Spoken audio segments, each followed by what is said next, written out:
Where do you think this war is going to go? We're about maybe 9 days in. So if you can compare this to the war on terror, which in a lot of ways it is an extension of the war on terror, how do you think this goes? Can we expect a 10-year conflict, or is it going to be another Venezuela regime change where, they assassinated Khomeini, the Ayatollah? They maybe expected it to be similar to the kidnapping of Maduro. Are we going to be in and out, or can we expect this to last into different administrations? I think it all depends on Trump's psyche, like at any given moment. First of all, the idea that you're going to use the Venezuela model for Iran, like one of the reasons why these wars fail is because our government is filled with people who are planning to manipulate and design the future of countries they don't even begin to understand. These are like thousand-year-old civilizations. The Persian civilization is unbelievably complex and proud and developed and complicated. And, they are very, very devoted to defending their civilization, way more than Americans are. And the idea that you're just going to go in and kill one leader and the whole thing's going to collapse because there's all these Iranians who hate their government so much and they're going to welcome it. This is like slop for idiots.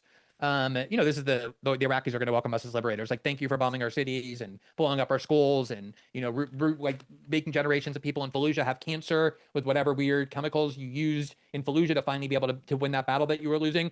This is all this. I hope this doesn't even merit any conversation. So, I think Trump is always like almost like schizophrenic. Like he always has two instincts, one good one bad one. And he definitely knows, and he's talked about, and he doesn't just say this in front of the camera, he says off the camera, that he knows that the thing that will destroy his presidency and legacy is getting dragged into a Middle East war. When they pressured him, he went throughout 2024 in the campaign when Biden was bombing Yemen, Trump was very critical, saying it was stupid, it was, reckless, it was destructive. And then Trump gets into office, and within like 2 weeks, he restarts and even escalates Biden's bombing campaign. But then after a month, he realized he was being lied to. The Houthis were not going to be destroyed. They weren't going to be driven underground. You weren't going to, decapitate them or degrade their fighting facilities because they're very adept at dispersing and putting it underground. And so he ordered it stopped. Those are like the two sides of Trump.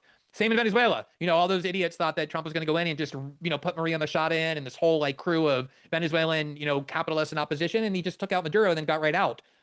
And I think that's what they exploited him most with, is saying like, hey, you had this great, incredible war, victory.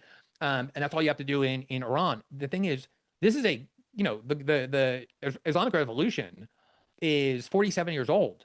And that means you have like 2 or 3 generations of people who have been, born into a world where that's all they know. And they are religious and they understand what the Shah was and they understand how the Shah came and what he did to Muslims. And even if they dislike their government, hate their government, resent their government, it doesn't mean that they're going to want the Israelis of all people and the Americans coming in and bombing the shit out of them and manipulating their country and putting another. So I do believe they will fight. They've been preparing this for a long time. And you don't need huge, militaries of like big ballistic missiles and warships. Like those shitty drones can do so much damage now. And it's impossible to defend against, all these Persian Gulf states and Israel and the United States are running out of anti-missile capabilities. What's going to happen then? These countries are going to be sitting ducks. They know how to attack people's oil facilities. They know how to attack American embassies, American bases. They've already proven that. So part of Trump is trying to get out now. Like today he said, we're basically done. We've achieved all our aims. We could just end it now and it would be one of the biggest victories in history. We're not going to do that. And that's why the oil markets and the stock market rebounded, because they really believed him. But then on the other hand, he's saying, I'll never accept anything than unconditional surrender. So it's very hard to predict where it's going to go because it all depends on who most successfully manipulates Trump last. Mm-hmm. I do think I could see in 2 days Trump saying they have no more Navy, they have no Air Force, they have no telecommunications, they have no more missiles left, we destroyed their nuclear facilities, we won, goodbye. And maybe let the Israelis continue or stop them, who knows.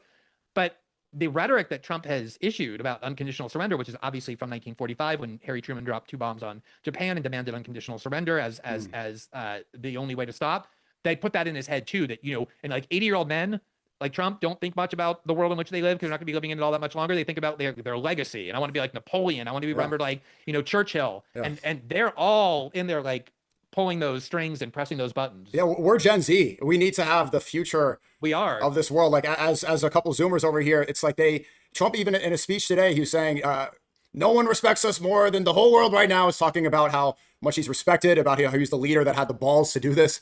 It's like these boomers just they're really not going to stop until they die off. They've dominated the voting bloc for multiple generations. They are like 4 of the last 5 presidents are these boomers. They've hoarded the wealth, and all they tell us Zoomers to pull ourselves up by our bootstraps. And even though I'm sure you know this, Glenn, the average Zoomer in our generation, we can't even, at 30 years old, it's like 10% of Zoomers are able to have a home and be married at 30. For the boomers, it was only like 60%. Average debt in Gen Z is $94,000. And the people that are controlling the future of the world are these completely insane warmongering, legacy focused, evil people. And I really don't see it stopping until they actually just die off. Yeah.